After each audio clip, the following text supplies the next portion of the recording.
Tokens मतलब smallest unit, ये सब हम लोग पहले भी देखे थे। टोकेन्स मतलब स्मॉलेस्ट यूनिट हो जाता है।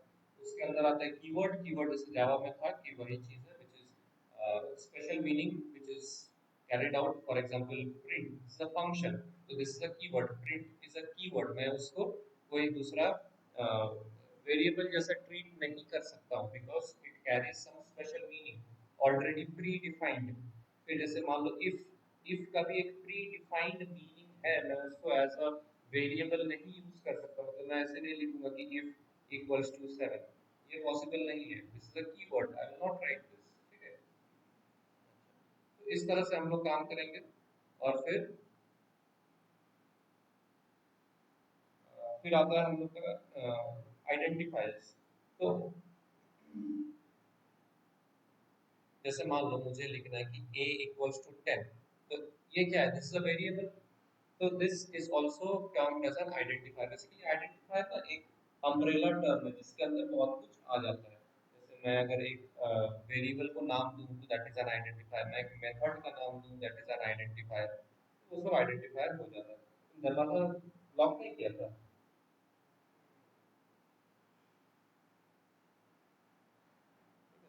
ये सब कहानी हो जाता है। बोला था ना कि आइडेंटिफायर का जो नाम है it it may contain like this A1, but 1A ऐसे नहीं हो सकता। ये सब चीज डिस्कस किए थे। देखो तुम्हारे बुक में पेज, मेरे में पेज 133 में, तुम्हारे में पता नहीं कितना में। देखो बहुत सारा पॉइंट्स लिखा हुआ है, that is the rules for naming और रूल्स फॉर आइडेंटिफायर। अभिनव तुम्हारे में है क्या कुछ कुछ? यस सर है। देख लो लिखा हुआ है पहले, देखो an identifier is an arbitrarily long sequence of letters and digits. मतलब मैं इसमें मल्टीपल लेटर्स एंड डिजिट्स का सीक्वेंस लिख सकता हूं। There is no limitation as पर कि 5 ही हो सकता है, 10 ही हो सकता है। The first character must be a letter, the underscore counts as a letter. मतलब पहला जो कैरेक्टर स्टार्टिंग हुआ है that can be either a letter जैसे ABCD ये सब, otherwise an underscore like underscore A ये हो सकता है। ठीक है, इसके अलावा मैं रैंडमली कोई भी स्पेशल सिंबल नहीं यूज कर सकता हूँ। ठीक है, उसके बाद upper case lower case are treated differently, it's like case sensitive. फिर 0 to 9 digits can be used except for the first character। लिखा हो देखो, 0 to 9 digits can be part of the identifier except for the first character। मतलब जैसे यहाँ ये वाला case है कि A1 is valid because the digit is not the first character, but 1A is invalid because here the digit is the first character। बात समझ में आया? ठीक है, ये सब का। फिर केस सेंसिटिविटी है, N identifier must not be a keyword. मतलब कीवर्ड जैसे print, print is a keyword, तो मैं लिख नहीं सकता हूँ कि प्रिंट इक्वल्स टू समथिंग। ठीक है, ये I will not use this because print is associated with the print function.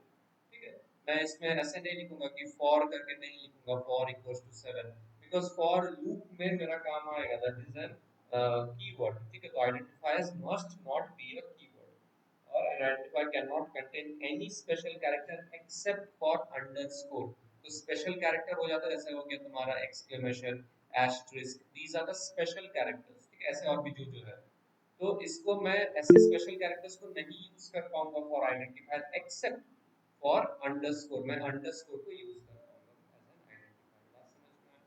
ठीक है, केस सेंसिटिविटी तो पता होगा ना, जावा में जो था case sensitive, like upper and lower cases are different, a equals to 10, a equals to 10, they are different, it's not the same।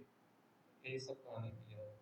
देखो बुक में दिया हुआ है वैलिड आइडेंटिफायर्स और इनवैलिड आइडेंटिफायर्स के एग्जांपल चेक करोगे फिर बोलोगे।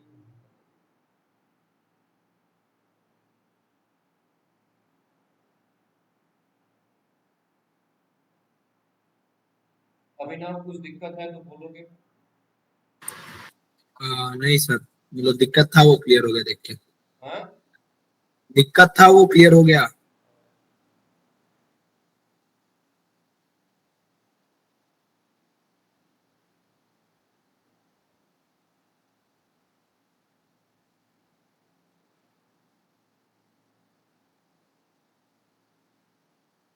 समझ गया कैसे? एग्जांपल देखो, underscore is valid but hyphen is not valid, इसीलिए वो इनवैलिड में लिखा हुआ है। तो ऐसे तुमको पूछ लेगा कि तुम्हारा which of the following are valid और which of the following are invalid identifiers करके पूछ लेगा, तो उसको अकॉर्डिंगली वहाँ पे एमसीक्यू वगैरह में तुमको दिखाना पड़ेगा। सर तो फिर क्या जैसे सिर्फ सिर्फ 1 2 3 4 वैलिड है? एक मिनट रुको, बोलो फिर से बोलो। जैसे हम लोग सिर्फ लिखते हैं 1 2 3 4, क्या वो वैलिड है? वो मेरा ना स्पीकर में कुछ प्रॉब्लम है, तो थोड़ा धीरे बोलो और जोर से बोलो। धीरे मतलब कि स्पीड धीरे करो। तो जैसे अगर हम लोग लिखते हैं सिर्फ 1 2 3 4, ये चार डिजिट लिखते हैं, तो क्या वो मतलब क्या वो तब क्या वो इनवैलिड है या वैलिड है? सिर्फ तुम अगर 1 2 3 4 लिखेगा, हाँ। नहीं, इनवैलिड होगा, बिकॉज 1 2 3 4 अगर लिख रहा है तो it is starting with a letter, that is invalid. उससे पहले एक अल्फाबेट होना पड़ेगा। Okay but 1 2 3 4 sir. Is not starting with the letter, starting directly with the digit, तो नहीं होगा। ठीक है।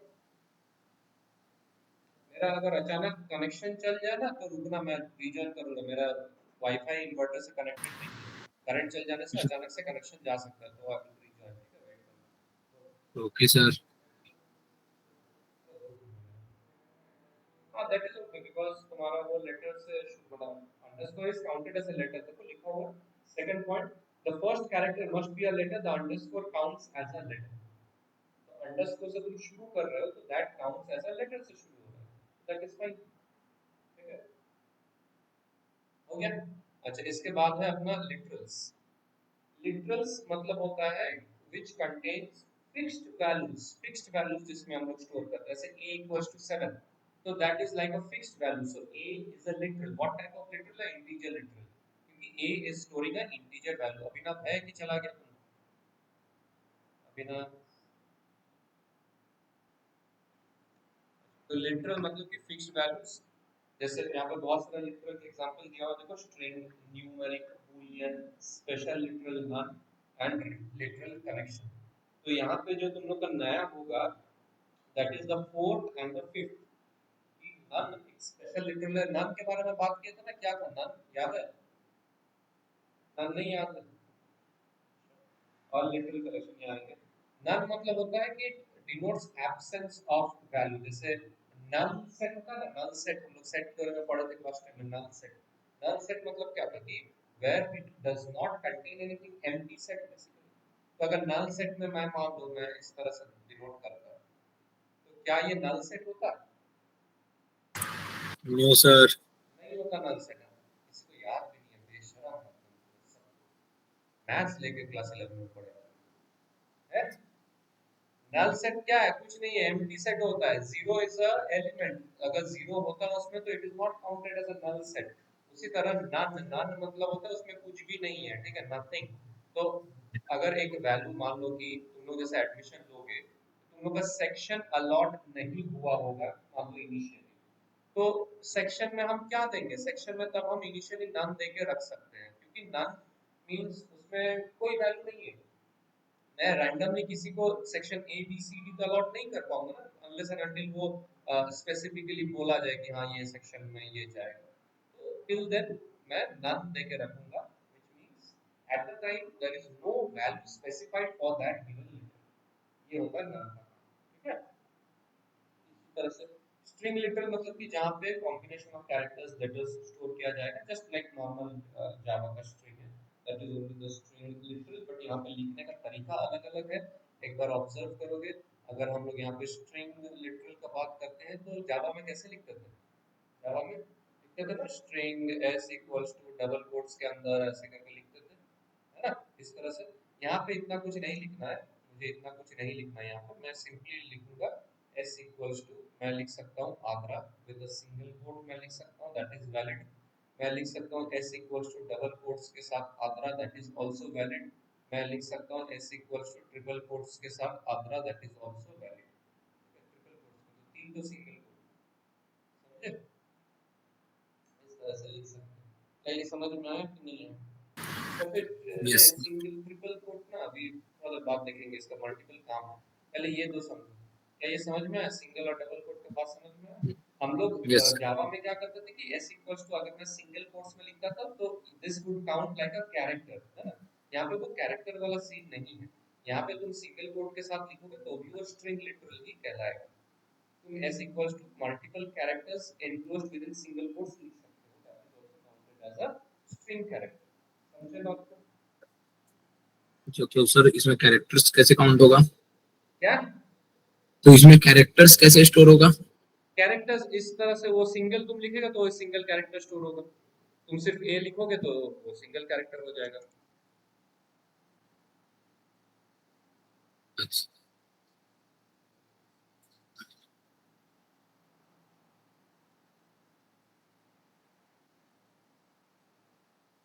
जैसे मान लो पहले तो s इक्वल्स टू,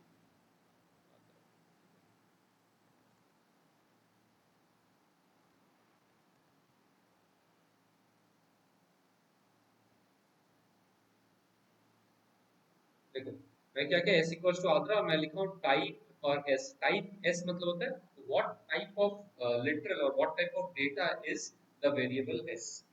तो इसीलिए मैं, ये फंक्शन होता है टाइप s।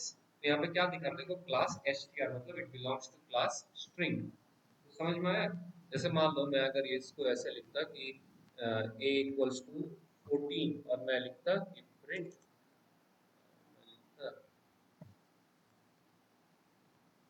टाइप a, ठीक है। तो देखो इसके लिए क्लास int मतलब क्लास इंटीजर आ रहा है। तो उसी तरह से मैं सिंगल कोट्स के अंदर आद्रा लिखा था और टाइप s किया हूं, तो it is like class string. Single quote से भी हम स्ट्रिंग को नोट करते हैं। मैं अगर इसको डबल कोट से लिखूंगा तो ऐसा लिखता हूँ, देखो डबल कोट्स के साथ और टाइप s तो भी क्लास स्ट्रिंग आ रहा है।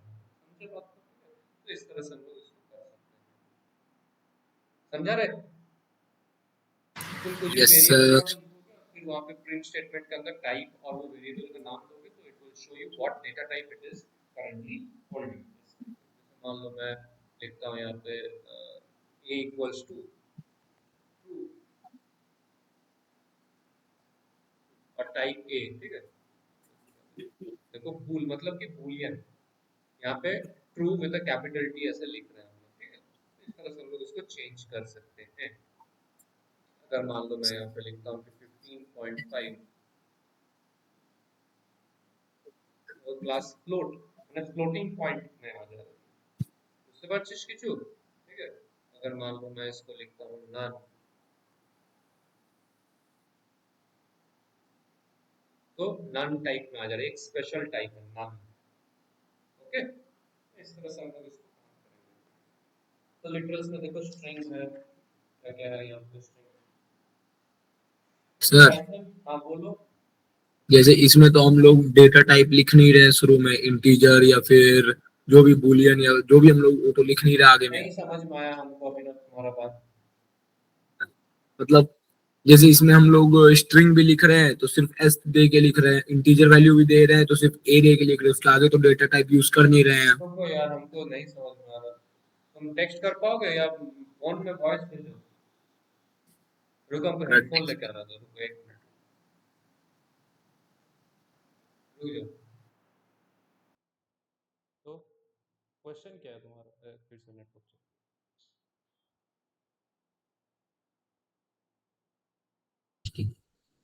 क्वेश्चन नहीं समझ में आया मैं, डेटा टाइप में ले सकते हो उसके बाद। तो मतलब हम लोग तो डेटा टाइप लिखते नहीं ना है पहले कि इंटीजर का I N T S is equal to ये, हम्म। तो वैसा तो हम लोग लिखते नहीं है, तो टाइप कास्टिंग कैसे कर सकते हैं इसमें? सीखेंगे, जरूरत नहीं पड़ता, मतलब डेटा टाइप मेंशन, उसका क्वेश्चन है कि हम लोग डेटा टाइप तो मेंशन टाइप कास्टिंग करते टाइम हम वो डेटा टाइप को लिख लेंगे जिस डेटा टाइप में जाना है, ठीक है। जैसे स्ट्रिंग में जाना है तो मैं str करके लिख लूंगा और फिर ब्रैकेट में वो डेटा टाइप लिखूंगा जिसको स्ट्रिंग में कन्वर्ट कर, इस तरह से हम लोग कर लेंगे। बट पाइथन में हम लोग को स्पेसिफिकली लिटरल से पहले उसका डेटा टाइप मेंशन करने का जरूरत नहीं है, ठीक है। समझ में आ रहा? Yes sir. उसका क्या था जावा में, कहानी ये था कि हम लोग लिखते थे, जैसे मान लो हम लिख रहे हैं कि इंटीजर a इक्वल्स टू 7, ये लिखना पड़ता था, है ना। 7 स्टोर करने के लिए मुझे उससे पहले उसका डेटा टाइप मेंशन करना पड़ता था। वो क्यों? क्योंकि जावा का स्टोरी ये है, जैसे मान लो इंटीजर है, फिर मान लो एक डबल है, डबल x इक्वल्स टू मान लो 15.5 ऐसे करके, ठीक है। फिर मान लो हम कैरेक्टर स्टोर करना चाहते हैं, character c equals to a, इस तरह से। तो जावा का लॉजिक ये है कि भाई तुम इंटीजर का डेटा टाइप क्या है, या तो उसका साइज होता था, हर एक डेटा टाइप का कितना होता था इंटीजर का, 4। डबल का होता था 8। ठीक है, तो इस तरह से अभी जावा बोल रहा था कि क्योंकि तुम्हारा इंटीजर तो मैक्स तुम्हारा 4 बाइट स्टोर करेगा और डबल स्टोर करेगा 8 बाइट का। तो प्रॉपर मेमोरी यूटिलाइजेशन के लिए तुम पहले ही मुझे बोल दो कि ये जो वेरिएबल है ये क्या टाइप ऑफ डेटा होल्ड करेगा, अकॉर्डिंगली मैं मेमोरी में उतना स्पेस खाली रखूंगा। अगर इंटीजर होगा तो मैं 4 बाइट का खाली रखूंगा, अगर डबल होगा तो मैं 8 बाइट का खाली रखूंगा। ये उसका स्टोरी था, इसीलिए मुझे पहले से मेंशन कर देना पड़ता था। बट यहाँ पे क्या है कि तुम्हारा पाइथन का वो स्टोरी नहीं है। पाइथन बोल रहा है कि मैं ये लिमिटेशन नहीं दूंगा। अगर मैं एक डेटा टाइप को मेंशन कर दे रहा हूँ कि वो इंटीजर ए है, तो ए 4 बाइट का ही मेमोरी खाएगा और पूरा प्रोग्राम में मैं 4 बाइट से ज्यादा भी यूटिलाइजेशन नहीं कर पाऊंगा और उससे कम भी नहीं कर पाऊंगा, क्योंकि मैं इंटीजर को फ्लोट में नहीं चेंज कर पाऊंगा, इंटीजर को कैरेक्टर में नहीं चेंज कर पाऊंगा। बट पाइथन बोल रहा है कि ऐसा नहीं है। पाइथन बोल रहा है कि तुम a इक्वल्स टू 7 स्टोर करो, अकॉर्डिंगली मैं समझ लूंगा कि क्या है और मैं उस हिसाब से उसका साइज में उतना मेमोरी में अलोकेट कर दूंगा। अभी नेक्स्ट अगर प्रोग्राम में तुम a इक्वल्स टू मान लो कुछ और करते हो, ठीक है, कि एक स्ट्रिंग स्टोर करते हो कुछ, तो अकॉर्डिंगली मैं उसका साइज को मॉडिफाई इंक्रीज या डिक्रीज कर दूंगा, मुझे लिमिट नहीं करना है। तो ये दोनों का लॉजिक में थोड़ा सा डिफरेंस है। इसीलिए जावा में या दूसरे दूसरे लैंग्वेजेस में डेटा टाइप मेंशन करना पड़ता है, पाइथन में नहीं करना पड़ता है उसका मेंशन। अकॉर्डिंगली वो क्या, वो फ्लेक्सिबल है, वो जो स्टोरेज है, वो जो मेमोरी ऑक्यूपेंसी है वो फ्लेक्सिबल है। जहाँ पर जरूरत है वो उसका मेमोरी बढ़ा देगा, जहाँ पर जरूरत नहीं है उसका मेमोरी को श्रिंक कर देगा। तो बेटर मेमोरी यूटिलाइजेशन होता है, ये उसका लॉजिक है। ठीक है, समझे अभिनव जी? Yes sir. ये कहा। इसके बाद देखोगे यहाँ पे बहुत कुछ दिया हुआ है कि स्ट्रिंग टाइप्स इन पाइथन, एक है सिंगल लाइन स्ट्रिंग, एक है multi line string. Single line string मतलब strings that you create by enclosing text in single quotes और डबल कोट्स, ये है तुम्हारा सिंगल लाइन का स्ट्रिंग। यहाँ पे एक एग्जांपल ये हो जा रहा है कि तुमको अगर मान लो तुम लिख रहे हो कि s इक्वल्स टू r, तो दिस इज सिंगल लाइन। ठीक है, हाउएवर अगर तुमको एक लाइन से दूसरे लाइन में जाना है, तो जैसे मान लो तुमको लिखना है कि s equals to West Bengal, तो तुम ऐसे लिखोगे वेस्ट, और मान लो तुम्हारा पेज खत्म हो गया, you do not have space over here, तो सिंगल लाइन, ये मैं स्ट्रिंग लिख रहा हूँ और मेरा यहाँ पे स्पेस खत्म हो गया, तो मैं क्या करूंगा, मैं इसके तुरंत बाद में एक ऐसे स्लैश दूंगा, स्लैश दे के नेक्स्ट लाइन में मैं कंटिन्यू करूंगा और मैं कोटेशंस यूज करूंगा। तो ये लिखना, ये जो मैं लिखा हूँ ये, this is very similar to writing West Bengal एक साथ विदाउट एनी स्पेस। बात समझ में आया? अगर मैं सिंगल कोट्स के साथ या डबल कोट्स के साथ कोई सिंगल लाइन स्ट्रिंग लिख रहा हूँ, सिंगल लाइन स्ट्रिंग मतलब जो स्ट्रिंग एक ही लाइन में हो जाए, ठीक है, और मेरा स्पेस खत्म हो जाएगा, मुझे मेरे पास जगह नहीं है यहाँ पे कंटिन्यू करने का, तो मैं क्या करूंगा, I will use this slash और फिर मैं नेक्स्ट लाइन में कंटिन्यू करूंगा। तो इससे इंटरप्रेटर समझ जाएगा कि this is a single line string, it's not a multi line string. बात समझ में आया? ठीक है, तो दिस बैकस्लैश दोनों के लिए काम होगा तुम्हारा, with single quotes as well as with double quotations में इसको यूज करोगे, ये कहानी हो जाएगी। This is for single line string. एक दूसरा है कि ट्रिपल कोट्स के साथ यूज करने का, that is multi line string, इसमें बैकस्लैश का जरूरत नहीं है। मतलब मैं ऐसे लिख सकता हूँ कि s equal to 3 single quotations West और नीचे मैं लिख सकता हूँ बंगाल और फिर क्लोज बाय 3 सिंगल कोटेशंस। तो इन दिस केस मुझे ये बैकस्लैश देने का जरूरत नहीं है, बिकॉज मैं इसको ट्रिपल कोट्स के साथ यूज कर रहा हूँ, ट्रिपल कोट्स के साथ, ये डिफरेंस। ठीक है, बस इतना ही डिफरेंस है। बात समझ में आया? नहीं समझ में आया? एक बार बुक में देखोगे एग्जैक्टली यही चीज लिखा हुआ है, string types in Python, single line, multi line, वो जो है एक और दो दो पेज है। एक बार गो थ्रू करो जो मैं अभी बोला हूँ, उसी को वहाँ पे लिखा हुआ है विद एग्जांपल्स, गो थ्रू करो। अभिनव तुम्हारे पास है ये एक बार पढ़ लो। Yes sir.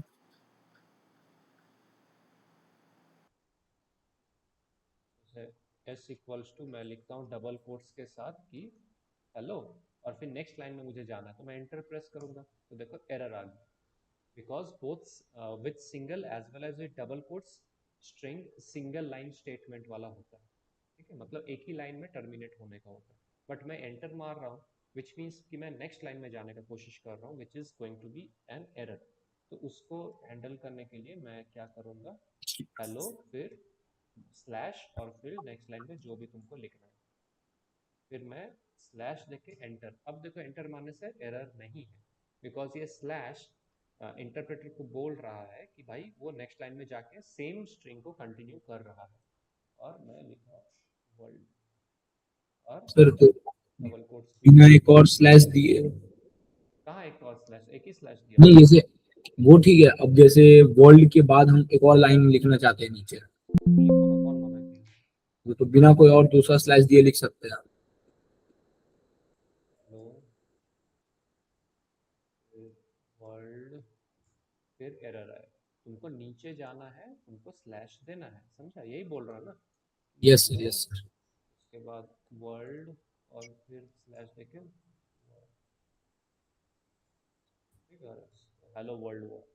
ठीक है, यस सर। समझे, ये कहानी, यही चीज यहाँ पे बोला है, और कुछ नो सर। उधर किसी।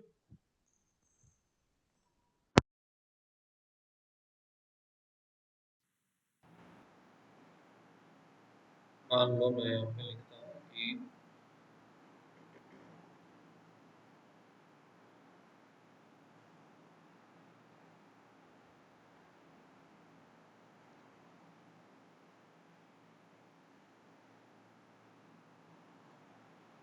मैं यहाँ पे लिखता हूँ कि एस इक्वल्स टू आंध्र, और मैं करता हूँ कि length of length of S कितना आया, 4, बिकॉज उसका साइज 4 है। साइज मतलब कि कितना कैरेक्टर्स उसमें प्रेजेंट है, ये कहानी हो जाता है। इसी को अगर मैं लिखता हूँ, सपोज मैं लिखता हूँ कि आंध्रा स्लैश, और मैं करता हूँ लेंथ ऑफ एस कितना है, 8। इस तरह से हम लोग उसको काउंट करेंगे। मैं मान लो लिखता हूँ कि एस इक्वल्स टू, देखो जब मैं ट्रिपल कोट्स यूज कर रहा हूँ मतलब 3 सिंगल कोटेशंस, तो नेक्स्ट लाइन में गया मैं एंटर देके विदाउट एनी बैक स्लैश, ठीक है, तो दैट इज वैलिड। तो ये कहानी हो जाता है, और मैं लेंथ करूंगा यहाँ पे 9 आ रहा, क्यों बोलो ना, एंटर के लिए। एंटर यहाँ पे, एंटर को बोलते हैं हम लोग end of line character, like EOL character. तो वो EOL कैरेक्टर एक ऑक्यूपाई कर रहा है, वन स्पेस ऑक्यूपाई कर रहा है, इसीलिए आधरा आधरा तो 4 4 8 हो रहा है, प्लस वो EOL मतलब एंटर के लिए 1 हो रहा है। बात समझ में आया, ठीक है। हम्म।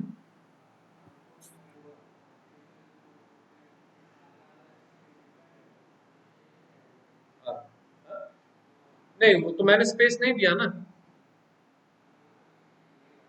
हाँ हाँ, ठीक है।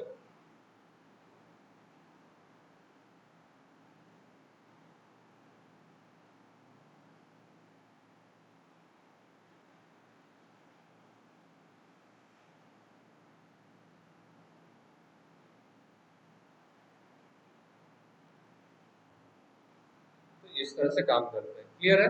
यही चीज यहाँ पे लिखा हुआ है, Python determines the size of string as the count of characters in the string. For example, size of string ABC is 3, hello is 5, इस तरह से होता है। एस्केप सीक्वेंस को भी वो उसमें इंक्लूड कर लेता है। फॉर एग्जांपल अगर तुम देखोगे वो जो यहाँ पे एग्जांपल्स दिया हुआ है, यहाँ पे लिखा हुआ है कि एबीसी विद सिंगल कोट लिखा हुआ है, तो इसका साइज लिखा हुआ है 3, बट नेक्स्ट वाले में लिखा हुआ है ए और बी ऐसे लिखा हुआ है, इसका साइज दिया हुआ है 2। क्यों बोलो तो, क्योंकि बी के लिए वन स्पेस और ये backslash A is an escape sequence, उसके लिए एक सिंगल कैरेक्टर यूज कर रहा है, तो टोटल इट बिकम्स 2। ठीक है, उसी तरह से देखो लिखा हुआ है कि सीमास पेन करके लिखा हुआ है, कॉमा स्पेस पेन, ये लिखा हुआ है। इसका कितना हो रहा है, काउंट करो, 1 2 3 4 5 6 7, ये एक 8, ये एक 9, और ये एक कितना हो जाएगा, 10 और 11 हो जाएगा ना। सीमा पेन देखो, SEEMA, सीमा, अपोस्ट्रोफी एस के लिए कैरेक्टर को काउंट कर रहा है, और फिर हमारा स्पेस भी है उसमें, तो टोटल 11 होगा। काउंट करके देखो, मैंने यहाँ पे एक सिंगल ई दिया है ना, इसलिए कह रहा है, इसमें डबल ई दिया है। तो सीमा कितना है, SEEMA, टोटल कितना हुआ, 3 2 5, ठीक है। एस के लिए 6, और एपोस्ट्रोफी जो बैक स्लैश लेके कर रहा है दैट उसके लिए 7, फिर एक तुम्हारा स्पेस जो है ना सीमास के बाद, उसके लिए 8, और पेन के लिए 3, तो 8 3 11। बुझते পেরেছিস, বুঝিসনি? अभिनव समझ में आ यस, रहा है नहीं? Yes sir. तो इस तरह से ये हो जा रहा है। For multi-line strings created with triple quotes, while calculating the size, the EOL end of line character जैसे मैंने कहा, which is the enter, ठीक है, EOL character at the end of the line is also counted in the size. For example, if you have created a string str3 a triple quotes के साथ, basically जो मैंने दिखाया ना, उसी को बोल रहे हैं। देखो यहाँ पे ट्रिपल कोट के साथ क्या दिखा है, वो एंटर मैंने प्रेस किया था, वो एंटर के लिए वन स्पेस ऑक्यूपाई कर लिया था, तो इसीलिए टोटल 9 है। तो यही एग्जांपल यहाँ पे दिया हुआ, देखो A enter B enter C, A B C के लिए एक्चुअली 3 होना चाहिए, और 2 बार एंटर प्रेस किया हुआ, तो +2 व्हिच इज 5 यहाँ पे आउटपुट आ रहा है इसका। देखो str3 का साइज दिया हुआ है 5, इस तरह से ये काम कर रहा है। ओके, यही सब है यहाँ पे।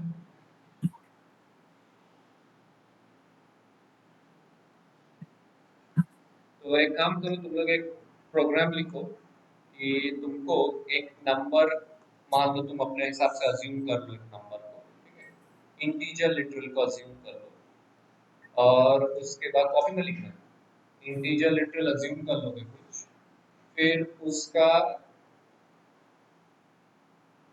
स्क्वायर एंड क्यूब फाइंड करोगे। तुमने मशीन में किया था ना, कॉपी में कर पा रहे हो नहीं, देखो, और फिर उसको डिस्प्ले करोगे।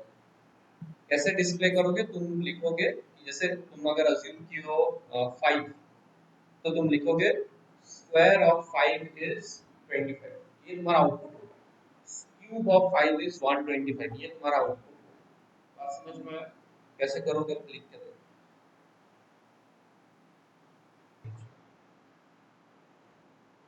तुम लोग को जो करना था वो है, करनी चीज देखते बच्चे,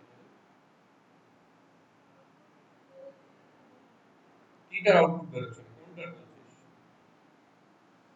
स्क्वायर क्यों फाइंड करना था ना, तुम मान लो अज्यूम कर लिए ये 5 है, तुम नीचे स्क्वायर फाइंड कर रहा है, तो क्या करेगा, a इंटू ए, तुमको a इंटू ए, तुमको क्यू फाइंड करना है, तो तुम क्या करेगा, ए इंटू ए ये कर सकता है।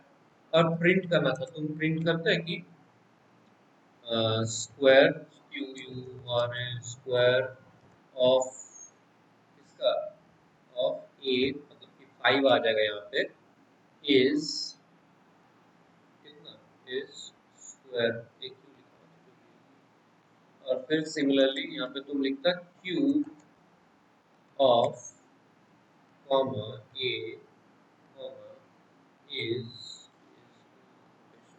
is comma cube C U D, काम खत्म, प्रिंट कर दो। Square of 5 is 25, square of 5 is cube of 5 is 120, কি বলছিস যে আসছে না? হ্যাঁ, ওহো, এটা হয়নি, ঠিক আছে। কি নাম লিখেছিস, নেম ইকুয়ালস টু কি লিখেছিস, হ্যাঁ, আমার নাম, আমার নাম এটা লিখেছিস, এই তারপরে নেম, আচ্ছা তারপরে লেন্থ অফ দ্য নেম, আমি দেখালাম তো একটু আগে লেন্থ বের করা, আমি দেখতে চাইছিলাম যে তুই ওটাকে লক্ষ্য করেছিস কিনা, সেটা আমি বুঝলাম যে তুই লক্ষ্য করিস, তাই না? আমি তো দেখালাম একটু আগে লেন্থ ফাইন্ড করতে, দেখো লেন্থ নাই, ঠিক আছে। यूज करना था। मैंने कुछ देर पहले अभी दिखाया था ना लेंथ करके, आइडियली में यस सर। लेंथ আমি দেখতে চাইছিলাম যে তোরা অবজারভেন্ট আছিস কিনা। তো আমি যেটা আইডিয়ালি তে করেছি, আমার আইডিয়ালি তে ডাইরেক্ট চলে আসে না। হুম,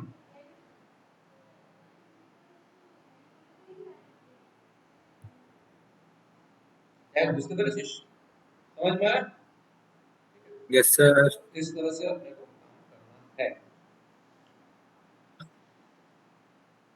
कुछ क्वेश्चंस लिख लोगे फटाक से, ये तुम लोग का होमवर्क रहेगा। Question 1, what is token? Give examples.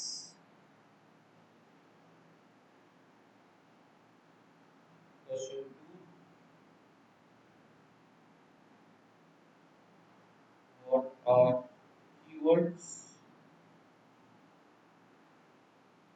Can keywords be used as identifiers?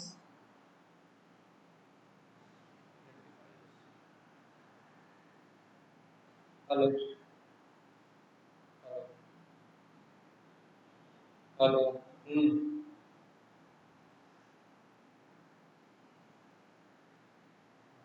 ये तो देखते हैं।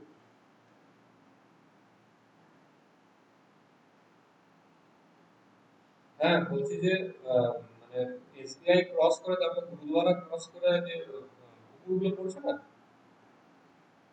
পুকুরগুলোর শুরুতেই বাঁ দিকে ডান দিকে একটা রাস্তা ঢুকছে, গলি ঢুকছে।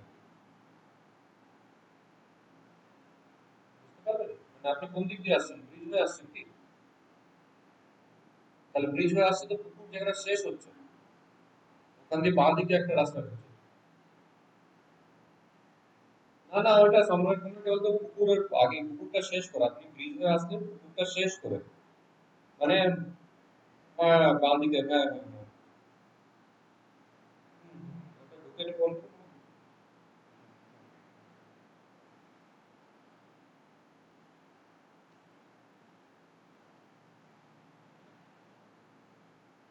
ठीक है इतना ही लिख लिया।